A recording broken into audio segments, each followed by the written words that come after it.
Hi everyone, welcome back to my channel. I hope you're doing well. I have my big coffee cup, big straw. So grab a cup of coffee, grab tea, wine, and let's talk all about the new year, the new you, setting goals and actually achieving them this time. So if you've been a subscriber for a long time or even just for 5 minutes, you probably know I am a huge fan of goal setting. I just think one, it makes you feel accomplished when you finally get to that goal, but the second thing that's really cool about goal setting and achieving the goals is that you really do push yourself further than you've been before. Things that you didn't even think were possible for you, you can achieve. And the feeling is just like, especially when there's like people in your life, and we all have them, whether they're friends or family, that say like, you're never gonna do that. Or you think you can do that?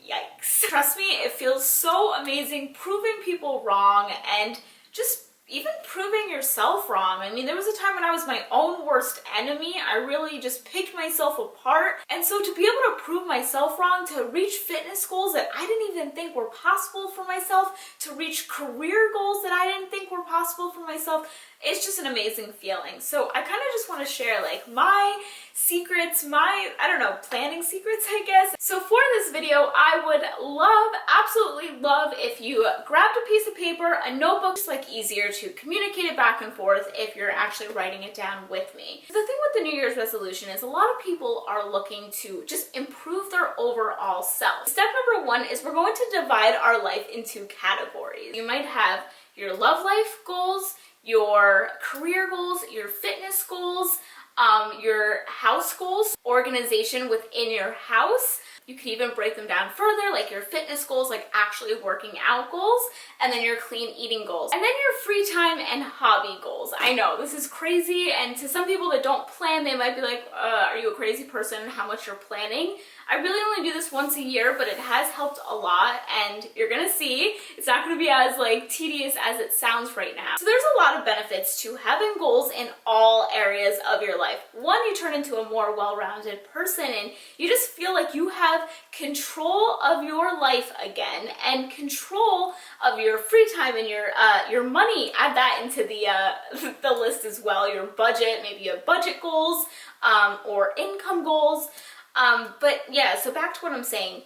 The whole thing with New Year's resolution, I think why I get so many of us excited is we feel that during the year, at some point, we lose ourselves and we just feel like, when did this happen? When did every day become, you know, work, eat, work out, and go to bed? It can't be like that. We have to enjoy life and enjoy moments. So that's kind of what this does. It just sort of reminds you, hey, there's more to life than just what you've been doing. Especially if you're unhappy with your life right now, you can't expect to do the same thing you've been doing and different outcomes, you know? So for step two, you're going to then underneath those goals, you're gonna put what you want to improve. So under your fitness goals, you might put, I wanna lose 50 pounds.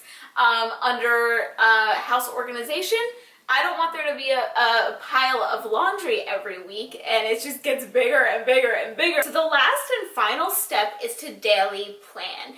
And this is the step that I really want to take the most time talking about because it is the most important. Now, I've been a victim of a typical New Year's resolutioner, is that even a word? Where I say I'm going to do all these things and then I don't. And one of them is daily planning. And the reason why I always put it on my list, which is so funny, I put on my list to daily plan, is because you can't cheat yourself out of it. You can't expect to do the most with the hours that we're given during the day without daily planning. You can't expect to achieve, you know, so many goals, whether it's fitness or career or anything like that. You can't expect that you're going to be able to remember every little detail of what you have to do in a day. And don't even do that to yourself. I would just not plan and I would just try to remember everything. It affects your sleep. That's the first thing. If you have too much clutter in your head, you're gonna worry about things in your sleep. Like, what time is my dentist appointment? I think it's 3:30 or maybe it's 4. I can't sleep. You know, these things are going to affect you long term. And what I realized about myself is I don't like traditional planners. Like, I don't like the day of the week and you get this tiny little box. I feel like I don't have like a lot of room to write. And then I think I would just get discouraged, and then it was just this whole thing and I would just stop doing it. So then a few weeks ago, I started switching up how I was planning, and this has changed my life. Oh my God, in so many different areas. And it's so funny, it was just simple as something as the actual planner was making me not plan. The reason why I'm explaining this to you is maybe you guys have felt this way before, but sometimes it's not always our fault. Sometimes it's just the planner's fault. So recently I just switched to a plain notebook with lined paper, you know, nothing fancy. And what I do is I plan out the day here the night before. So I would plan out tomorrow's day, I would plan it out today. And then on the back of that page, just to keep somewhat organized, I would use that for notes. So on this side, I would put, you know, everything I have to do, kind of like my to-do list. And then on the back of it, I would put notes. That way, if you ever have to rip it out or something, that day and the notes for that day are all on the same piece of paper. And whoa, holy moly, it has made such a difference in my life. I feel like a machine some days, how much I'm producing and putting out there because I wrote it down. How many goals I'm achieving because I wrote it down. The moral of what I'm saying is get what works for you and what makes the most sense visually, because then you're gonna stick with it. So that's the first thing. The second thing is this new method that I learned recently, and it's the A1, A2, A3 method. So A1 is the most important thing of the day that has to get done. A2 is the second most important thing, and then A3 is less important, but you still want to have it on your list.